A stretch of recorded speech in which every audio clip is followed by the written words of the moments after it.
교독하겠습니다. 다니엘 1장입니다. 8절에서 14절입니다. 다니엘은 뜻을 정하여 왕의 음식과 그의 마시는 포도주로 자기를 더럽히지 아니하리라 하고 자기를 더럽히지 아니하도록 환관장에게 구하니.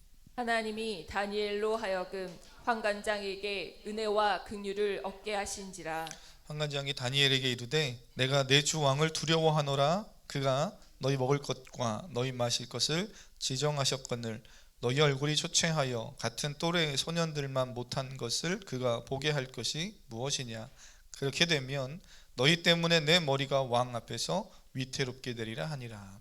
환관장이 다니엘과 하나냐와 미사엘과 아사랴를 감독하게 한 자에게 다니엘이 말하되 청하오니 당신의 종들을 열흘 동안 시험하여 채식을 주어 먹게 하고 물을 주어 마시게 한 후에 당신 앞에서 우리의 얼굴과 왕의 음식을 먹는 소년들의 얼굴을 비교하여 보아서 당신이 보는 대로 종들에게 행하소서 하매 함께 읽습니다. 그가 그들의 말을 따라 열흘 동안 시험하더니. 아멘. 아멘. 여러분 뜻을 정하면 세상이 두렵지 않습니다. 이런 제목으로 함께 말씀을 나누려고 합니다.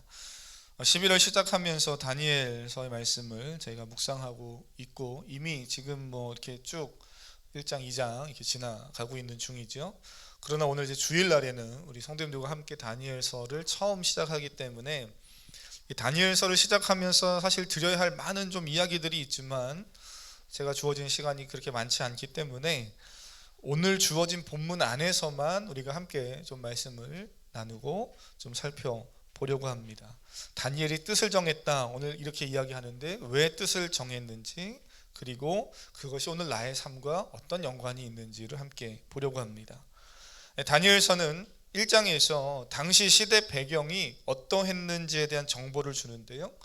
다니엘이 꿈 많은 그러한 나이가 되었을 때 일반적으로는 15세 정도가 되었을 것이다 라고 추정하는 바로 그때에 이스라엘 사회는 전혀 희망이 없었습니다. 당시 신흥 강대국인 바벨론이 이스라엘을 정복했고 바벨론의 왕 느부갓네살의 명령에 따라서 이스라엘 민족 안에서 나름 똘똘해 보이고 쓸만한 잘생겼고 또 재능도 있어 보이는 그런 소년들을 골라서 포로로 끌려가는 일을 합니다. 4절이 이렇게 이야기하지요. 곧 흠이 없고 용모가 아름다우며 모든 지혜를 통찰하며 지식에 통달하며 학문에 익숙하며 왕궁에 설만한 소년을 데려오게 했다는 겁니다. 1절에서 느부갓네살 왕이 다니엘과 세 친구들을 끌고 와서 가장 먼저 한 일이 있어요. 그게 뭡니까? 오늘 본문 8절 위로 올라가서 보시면 그들의 이름을 바꾸는 겁니다. 다니엘, 하나냐, 미사엘, 아사랴. 다니엘과 흔히 우리가 세 친구들 이렇게 말하는 사람들이죠. 이 네 명의 이 학생들의 이름은 그들의 부모님이 하나님에 대한 신앙 고백을 담아서 지어준 이름입니다. 그래서 다니엘, 우리가 구약 성경을 보면서 엘은 창조주 하나님의 이름임을 잘 알고 있어요. 그래서 다니엘 할 때는 엘이 하나님이 나의 재판장이십니다. 이런 의미가 있습니다. 미샤엘 하면 그 엘도 또 하나님의 이름이잖아요. 하나님 같은 이가 누구신가, 이런 의미가 신앙의 고백이 담겨 있는 거예요. 하나냐도 그렇고 아사랴도 그렇고 여호와는 은혜로우시다, 여호와께서 도우신다, 이런 의미들이 그 이름 안에 신앙 고백으로 담겨 있습니다. 그렇게 부모님이 지어준 거예요. 그런데 그 이름을 이방의 바벨론식으로 바꿔버리지요. 다니엘은 벨드사살, 하나냐는 사드락, 미사엘은 메삭, 아사랴는 아벳느고 이렇게 바꾸는데요. 하나같이 당시의 이방인들 바벨론이 섬기는 신들의 이름을 넣어서 이름을 다 개명한 겁니다. 과거 일본이 우리 민족을 무력으로 지배하고 압제할 때 그들도 우리 민족의 이름을 없앴죠. 그런 작업을 했습니다. 왜 그렇게 합니까? 민족의 정신을 말살하려고 하는 거예요. 이름은 곧 그 사람이 가진 정체성이죠. 그 사람이 어떤 사람인가를 나타내는 겁니다. 더 나아가서 이름을 지우는 걸 통해서 철저하게 일본의 식민 지배를 받고 살아가라.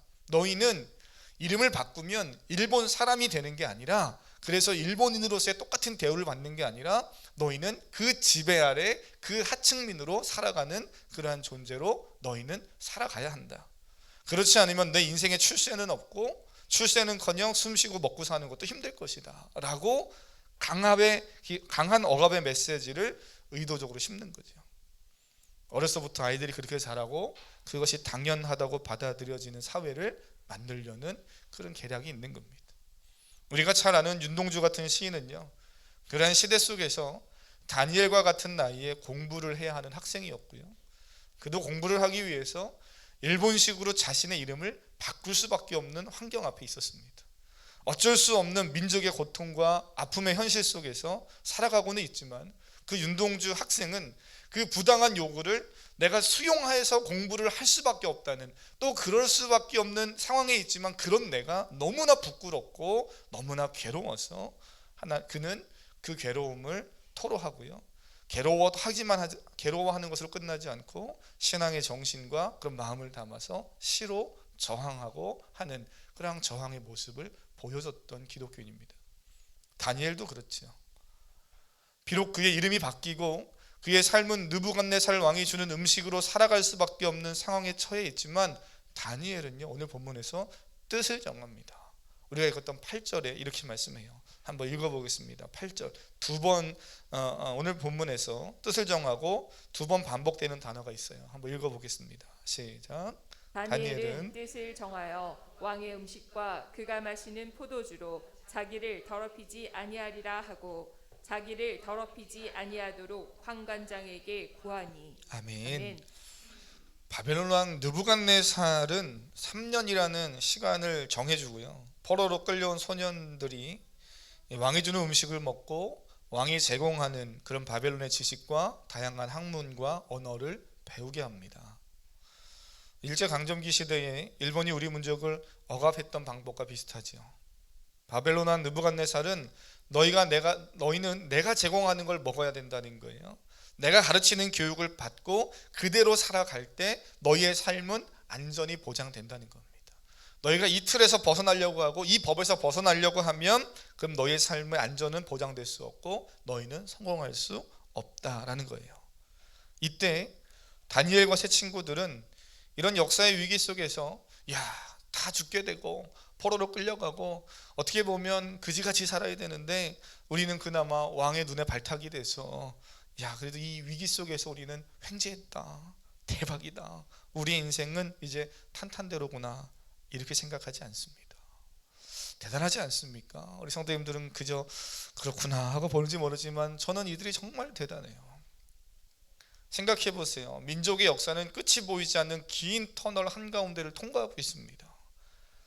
다니엘과 세 친구들은 세상을 바꿀 만한 무슨 큰 힘이 있는 그런 어른도 아니고, 어른이어도 무슨 그런 큰 힘이 있는 능력이나 어떤 그런 조건이 있는 그런 상황도 아니에요. 너무나 평범한 아이들입니다. 마치 일제시대 윤동주 같이, 어쩌면 우리 학생들, 우리 교회의 학생들처럼 10대의 휘빈이나 택한이나 이 정도 학생인 거예요. 무슨 힘이 있습니까? 그 시대를 저항할 수 있는 힘이 무슨 힘이 있었겠어요? 거세게 밀려오는 역사와 시대의 흐름을 저항하고 뚫고 갈 힘이 사실은 그 어린 학생들에게는 그렇게 많지 않은 상황이죠.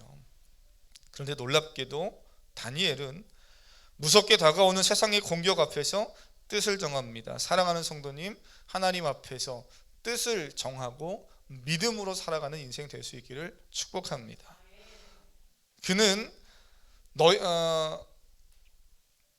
이 바벨론 그리고 느부갓네살은요, 너희 하나님을 버리고 세상이 요구하는 방식대로 살아가라. 그러면 이제 너희 인생의 안전함과 또 행복은 내가 보장되겠다라는 거짓 유혹 앞에서 뜻을 정하는 거예요.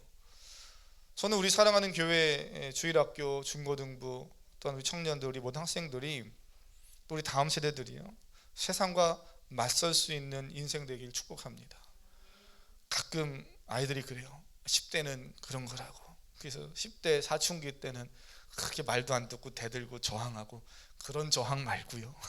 그런 저항이 아니라 하나님 말씀 앞에서 세상에 잘못되고 하나님이 기뻐하지 않는 일에 대해서 저항할 수 있는 그러한 믿음, 그러한 건강한 마음을 가지고 삶을 살아가는 우리 주일학교 학생들 되기를 주님의 이름으로 축복합니다. 그리고 사랑하는 부모님 세대 우리 성도님들, 이곳에서 그렇게 자녀를 위해서 기도해 주실 수 있기를 주님의 이름으로 부탁드립니다. 다니엘이 뜻을 정한 이후에 다니엘은 느부갓네살의 명령에 따라서 자신들을 관리하는 환관장에게 한 가지 요구를 오늘 본문에서 하지요. 그 요구는 왕이 제공하는 음식을 내가 먹지 않겠다 하는 겁니다. 포로로 끌려온 입장에서 이런 말을 한다는 것은 정말 그 자체로 말이 안 되는 거예요. 두렵고 떨리는 정도가 아니라요, 이 말을 뱉는 순간 목숨이 왔다 갔다 하는 상황입니다. 그런데 다니엘의 요청에 환관장이 특별히 화를 내지 않아요. 이것도 참 특이한 일이지요. 9절은 그런 이유를 이렇게 설명해 줍니다. 하나님이 환관장에게 은혜를 베푸셨기 때문이다 라는 거예요.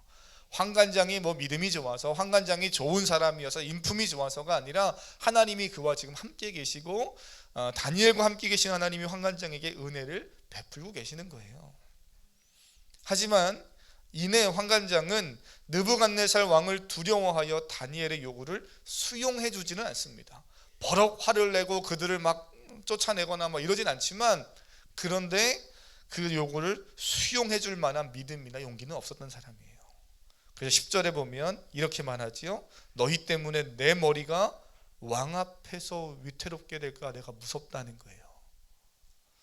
오늘 성경이 뭘 이야기해 줍니까? 환관장조차도 왕의 명령 앞에서 자신의 목숨이 날아갈까? 나의 지위가, 지금 내가 누리고 있는 이 모든 것이 빼앗길까? 그래서 내 삶의 안전이 깨지고 복이 날아갈까? 노심초사 두려워 떨 수밖에 없는 상황 속에 환관장도 왕의 명령을 들어야 되는 상황이라는 거예요. 그만큼 왕의 명령이 엄중하고 무섭다는 겁니다.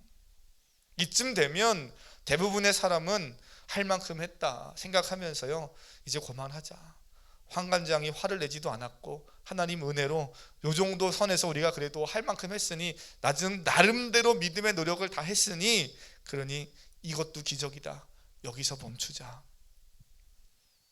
다니엘은 근데 달랐죠. 처음부터 환관장이 두려웠다면 아마 오늘 본문에 이러한 요구조차 하지 않았을 겁니다.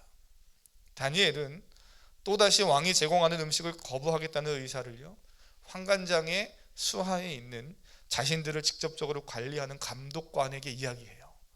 환관장에게 이야기해서 거절당한 이후에 그냥 끝이 아니라 또다시 한 번 더 믿음으로 도전합니다. 그래서 14절에 다니엘은 열흘만 좀 기회를 달라고 요청해요. 다른 사람들과 어떤 차이가 나는지 10일 후에 한 번 좀 비교해 보라는 겁니다. 이거 정말 대단한 믿음의 고백이죠. 이 말에 감독하는 자는 10일 동안 다니엘과 세 친구들을 시험해 보기로 합니다. 이것도 참 하나님 은혜예요. 이 시점에서 감독자 역시 안 된다 하면 그냥 그걸로 끝입니다. 더 이상 진전이 있겠어요. 그런데 감독하는 자는 그들에게 10일간의 기회를 줍니다. 사랑하는 성도님, 하나님은 언제나 믿음으로 살길 결단하고요, 하나님이 기뻐하는 방식으로 살기를 결단하는 하나님의 사람들, 믿음의 사람들을 도우시는 사랑의 하나님, 좋으신 하나님인 줄 믿습니다. 저는 그 하나님을 믿습니다. 여러분은 그 하나님을 믿습니까? 우리 주일학교 아이들도, 우리 학생들도 그 하나님을 믿기를 주님의 이름으로 축복합니다. 때를 따라 돕는 예상치 못한 협력자들을 늘 삶의 주변에 예배해 두시는 거예요. 환관장이 그런 반응을 할 줄 알았습니까? 감독자들이 그렇게 그것을 허용해 줄 줄 예상이라도 했겠어요? 모르는 일이에요. 목이 날아가는 상황인데요. 그런데 믿음으로 도전해 보는 거예요. 하나님 안에서 뜻을 정한 성도는 세상이 두렵지 않습니다. 물론 주일과 평일에 예배하고 또는 양육도 받고 그러기 위해서 시간도 내고 또 봉사도 하고 먼 길 와서 예배도 하고 여러 가지 주일 하다 보면 세상에서 자꾸 내가 뒤처지는 것 같고, 남들 공부할 때 더 공부해야 될 것 같고, 남들 돈 벌 때 더 벌어야 될 것 같은 그러한 유혹과 그런 두려움이 늘 있는 것이 세상이지요. 그래서 여러분에게 혹시 누군가가 그렇게 말한다면 이렇게 말해줄 수 있는 믿음의 사람들 되길 원합니다. 아마 주변 사람들이 그럴 거예요. 세상을 몰라서 그래. 그렇게 말하는 사람이 있다면요, 형제님, 자매님, 하나님을 몰라서 그렇습니다. 하나님을 몰라서. 형제님이 하나님을 만나고 우리 자매님이 하나님이 어떤 분인지를 알면 그 하나님을 믿고 말씀 안에서 살아가는 것이 어떠한 은혜인지를 알면 사랑하는 형제님, 자매님, 세상이 무섭지 않습니다. 세상이 내게 돈을 주는 것이 아니고요, 세상이 내게 안전을 제공하는 것이 아니고, 세상이 내게 복을 주는 것이 아니라 하나님이 내게 안전을 주시는 줄 믿습니다. 하나님이 내게 물질도 주시고요, 하나님이 내게 살아갈 힘도 주시는 거죠. 세상을 보면 늘 두 종류의 사람이 있어요. 세상의 지배를 받고 사는 사람이 있고, 하나님의 인도하심을 받으며 사는 사람이 있습니다. 우리는 비록 세상 속에서 살지만 세상 사람, 세상 권력을 두려워하며 그들을 따라가는 사람들이 아니라 살아계시고 내 삶을 이끄시는 하나님을 예배하는 사람인 줄 믿습니다. 다니엘은 금방이라도 자신의 안전이 깨지고 자신의 행복이 무너질 것 같은 현실 속에 있지만 하나님 안에 있을 때 나의 삶이 가장 안전하고 행복함을 알았던 거죠. 다니엘에게 만일 두려움이 있었다면 그의 두려움은 하나님 안에서 누리는 이 신앙의 기쁨과 은혜를 상실하는 것이지 결코 세상은 두려움의 대상이 아니었던 거예요. 요즘같이 불안한 시대를 살아가는 우리에게 가장 시급하게 요구되는 것이 있다면 바로 다니엘 같은 믿음입니다. 내가 두려워할 것은 세상이 아니라 하나님을 떠나 하나님이 주시는 은혜를 상실하는 것이라는 믿음을 가지고 사시길 바랍니다. 그럼 오늘 본문을 보면서 중요한 건 왜 다니엘이 왕이 제공하는 음식을 거부했냐는 거예요.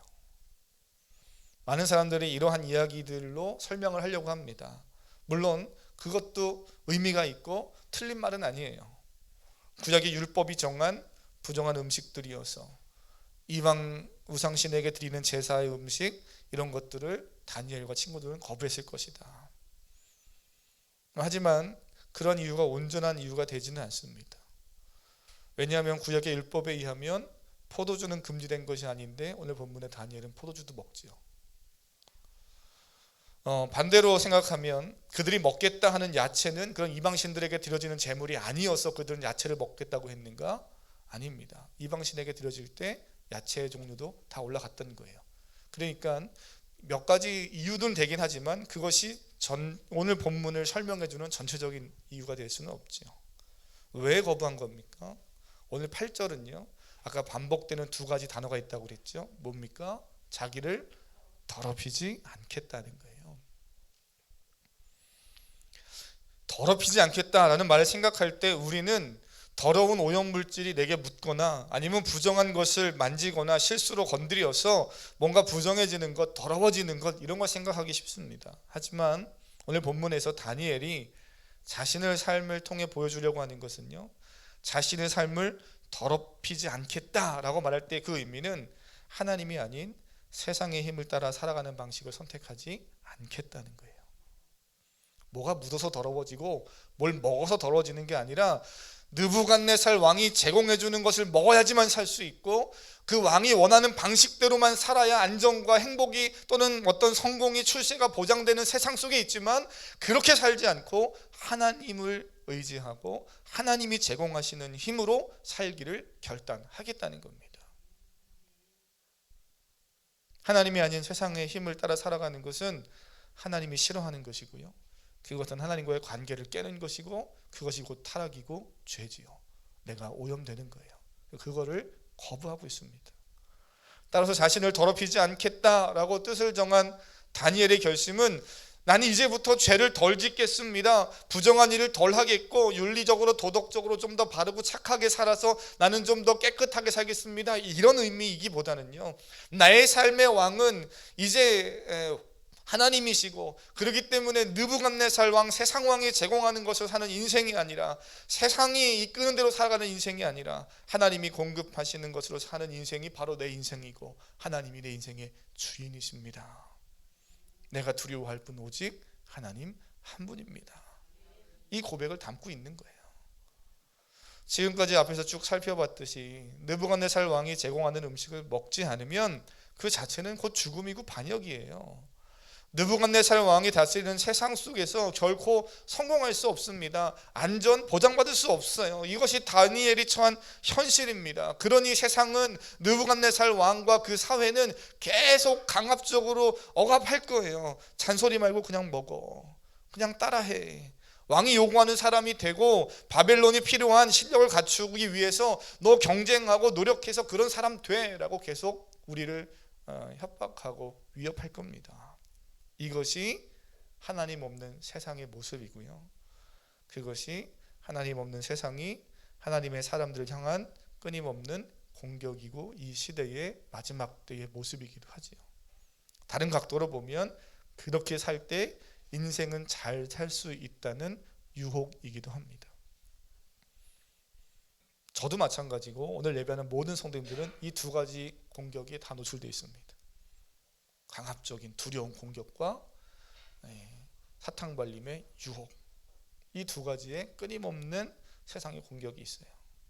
사랑하는 성도님, 앞으로 이제 계속 보게 될 다니엘서는 이러한 세상의 압박과 유혹이 거짓임을 낱낱이 드러냅니다. 오직 하나님만이 삶의 진정한 안정과 행복을 주시는 분이고요, 개인을 넘어 인류의 역사의 흥망성쇠까지도 여호와 하나님 손에 달려 있음을 보여주는 것이 다니엘서의 말씀입니다. 어쩌면 성경의 말씀을 이미 다 알고 있는 성도님들은 이렇게 말할지 몰라요. 목사님, 다니엘 보세요. 믿음의 사람들 보십시오. 그들이 하나님 앞에 그렇게 헌신했더니 지혜도 주시고 명철도 주셔서 알지 못하는 것도 알게 하고 꿈도 해석하고 뭐 사자굴에 들어갔더니 사자가 입을 다물고 뭐 놀고 있질 않나, 그런 은혜를 주니까 그러니까 다니엘이 그렇게 하는 거지요 라고 어쩌면 생각하신다면, 사랑하는 성도님, 그건 이미 우리가 말씀의 결과를 다 알고 있기 때문에 그렇게 말할 수 있는 거죠. 다니엘은요, 지금 그런 걸 상상할 수 없어요. 그리고 그런 걸 상상해서 하나님을 선택하겠다는 거 아닙니다. 오해하시면 안 돼요. 내가 하나님을 선택하면 성공할 것이고, 내가 하나님을 선택하면 느부갓네살이 주는 어떤 그런 것보다 더 좋은 걸 먹고 행복해질 거니까, 그러니까 나 하나님을 선택한다, 이런 거 아니에요. 그에 대한 보장은 눈에 보이는 현실에서는 없습니다. 너무 억울하십니까? 너무 이건 아닌데 하는 생각이 드셔요. 그러나 가만히 생각해 보십시오. 우리가 지금 살고 있는 이 삶, 이 현실은 그래요. 성도로서 살아갈 때 지금 내 눈앞에 캄캄하고 보이지 않는 그 답답한 상황이 하나님을 선택했다고 해서 180도 갑자기 바뀌진 않습니다. 물론 하나님은 그렇게 역사하실 수 있고 그런 은혜도 주시는 하나님이지만 그것 때문에 하나님을 선택한 건 아니에요. 그러니 다니엘을 보면서, 성경을 보면서 하나님 믿으면 그렇게 되는 거다, 그러니 하나님 잘 믿는다, 하나님 잘못 믿으면 니네 다 지옥 가고 하나님 니네 다 저주받는다, 이렇게 자녀들이 가르치시면 안 돼요. 사랑하는 성도님, 때로는 하나님을 잘 믿어도요, 고난의 길을 통과해야 될 때가 있잖아요. 저는요, 지난주 중에 다니엘 기도 3일차였나요? 그 목사님 제안해서 성도님들한테 이번 참 한번 들어보십시오, 이렇게 글을 하나 짧게 남기기도 했어요. 은혜드림교회 그 목사님 설교 들으면서 혼자서 참 많이 울었습니다. 함께 신앙생활하던 그분이 짧게 간증하는 내용을 좀 축약하면 이런 거예요. 함께 신앙생활하던, 그것도 교회에서 열심히 봉사하고 협력하던 두 분의 성도를 사고로 먼저 보내는 거예요. 목사님이 건강을 위해서 자전거를 타기 시작하는데 그 모습이 이제 보기 좋았는지 남자 성도님들이 같이 타자고, 그래서 우리 뭐 오도석 집사님, 이영배 집사님, 유한수 성도 집사님 이제 같이 타는 거죠. 같이 타는 겁니다. 근데 타다가 차가 두 성도를 쳐가지고 사망을 해요. 젊은 두 성도를 그렇게 먼저 보내고, 또 이어서 얼마 되지 않아 부교육자 가정에 어린 자녀를 하나님이 참 어떻게 귀하게 주셨는데 자녀를 또 떠나보내는 사건이 생깁니다. 교회 안에 사람이 한 명만 죽어도요, 교회가 속대밭이 됩니다. 주변에 소문이, 이상한 흉흉한 소문이 막 돌아요. 저는 상상도 되지 않지만, 상상조차 하기 싫지만 그 상황이 머릿속에 그려지면서요, 다 상상되지는 않지만 얼마나 사람들이 수군거렸을까. 목사 하나 잘못 와가지고 교회 쑥대밭 됐다. 그 목사님이 그렇게 얘기해요. 실제로 그때 젊은 목사 하나 와서 목회 잘못해가지고 성도들이 막 죽었다, 엄청 수군거리고 교회 망했다는 거예요.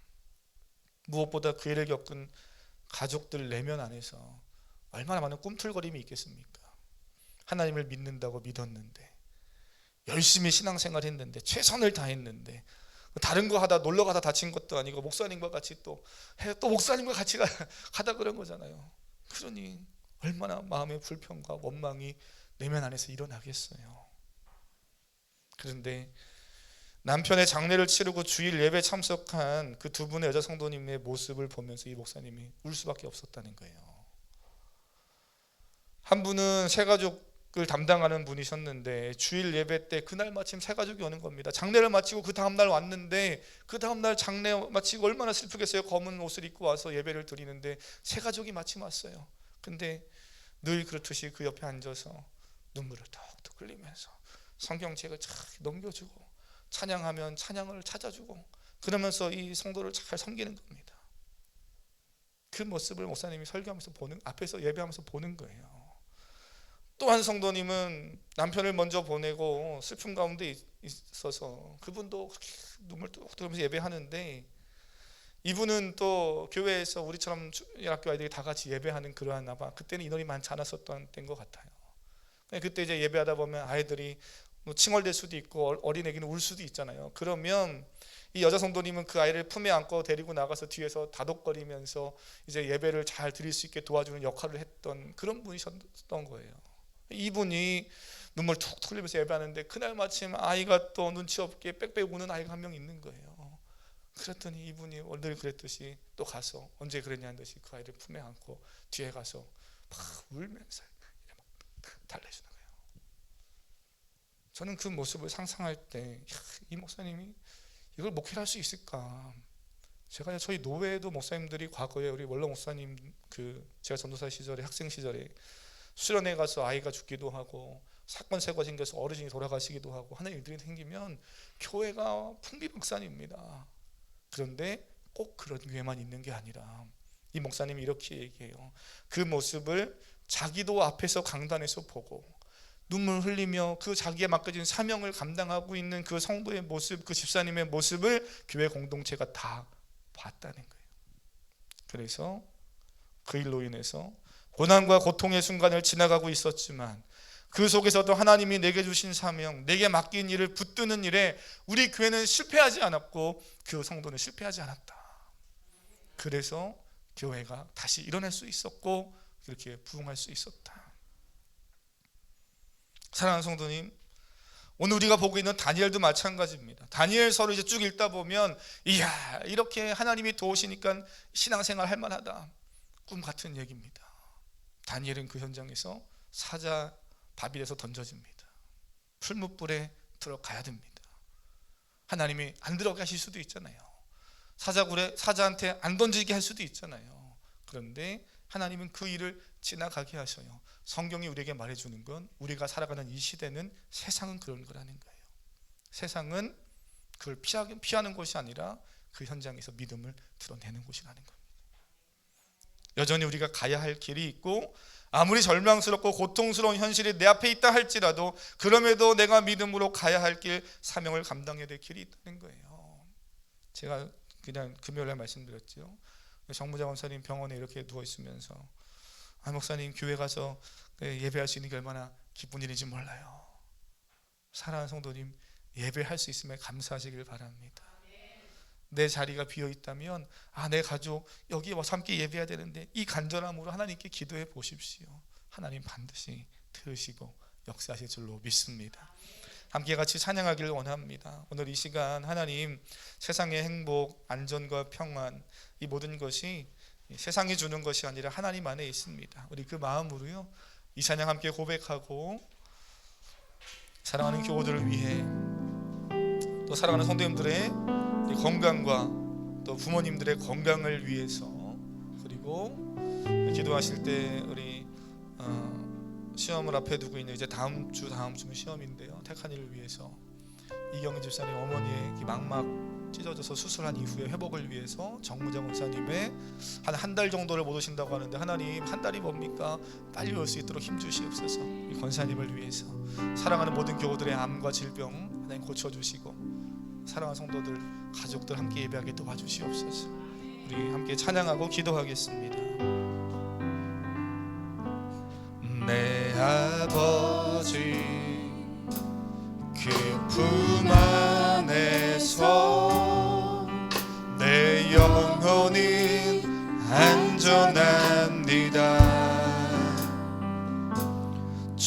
손길로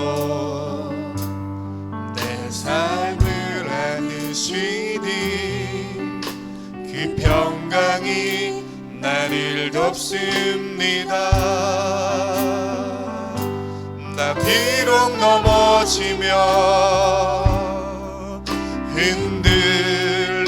흔들리지만 주 내 안에 거하며 나를 붙드시니 내 생각을 주께로 돌리고 주시는 평강의 옷을 입습니다.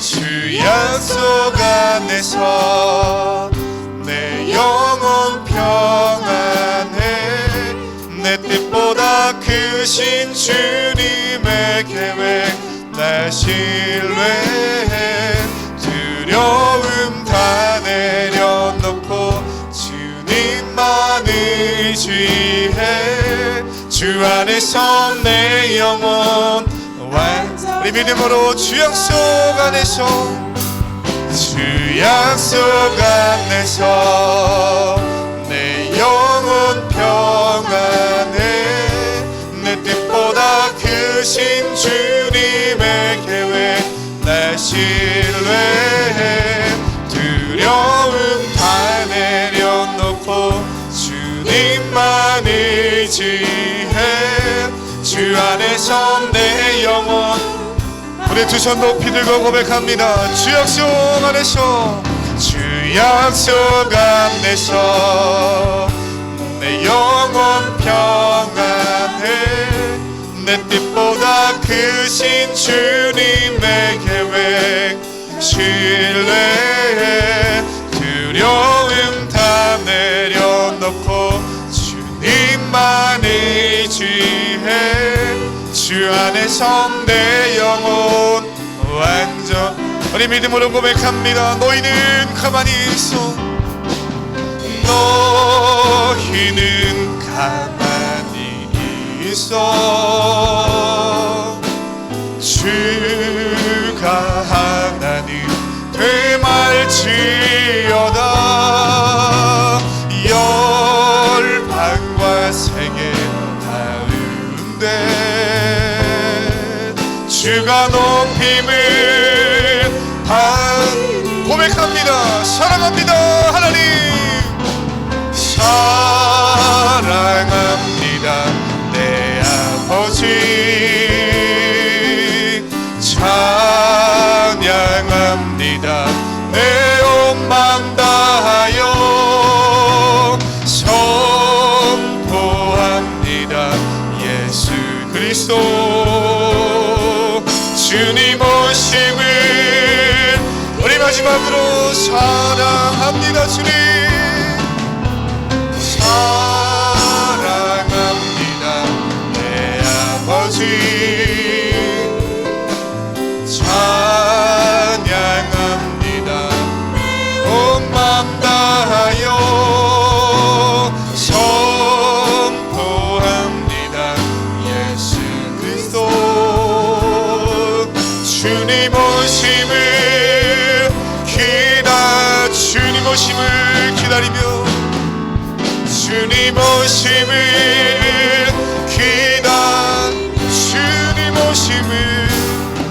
주님 오심을 우리 주여 한번 부르고 기도하겠습니다. 주여